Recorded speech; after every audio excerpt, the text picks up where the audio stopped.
Chunki homila ayol tug'ayotgan paytida tos suyagi ichidan farzand o'tadi. Agar tos suyagining diametri yetishmasa, mana bu old tarafida tos suyagi, olti qo'l suyagi degan bor.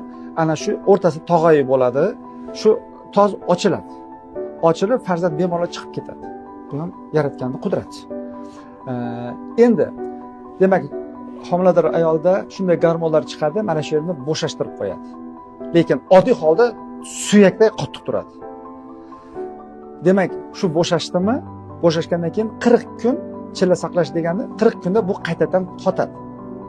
Yana bir bor 40 kunlik chilla saqlashning yana bitta albatta kerak tarafi, mana buni bo'shatgan, tog'oyini bo'shatgan modda tug'ayotgan ayolning hamma bo'g'inlarini, umurtqa pog'onasini ham xilviratib qo'yadi.